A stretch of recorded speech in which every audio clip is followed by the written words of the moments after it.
Car was traveling east on Kentucky 680 when it hit a deer. The deer was then thrown into the air and came crashing through the windshield of Robert and Ardith Harper's car, killing her instantly. WYMT Samantha Saracino talked to Ardith's husband about what happened and how he is dealing with it. Samantha? Steve, Robert Harper told me he and his wife were on their way to meet up with family to celebrate their son's job promotion. Unfortunately, they did not make it there. But we do want to warn you, some may find the details of this story disturbing.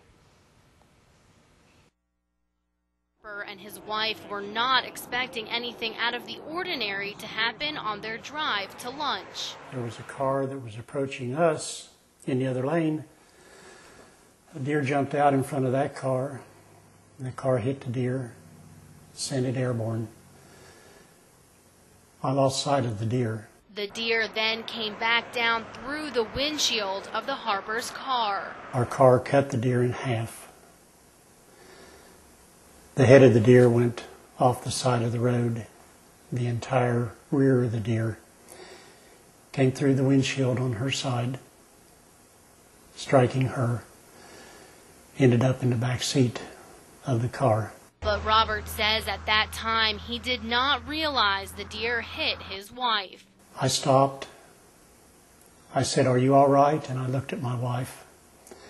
And when I looked at her, I realized she was already gone. Robert tried to save her. My only thought was to get her back. And it was very difficult to come to the realization that I was not going to get her back. Very hard. I hope that she didn't see anything and that she didn't know anything. He says he will miss his wife of 39 years. My wife was a very loving person.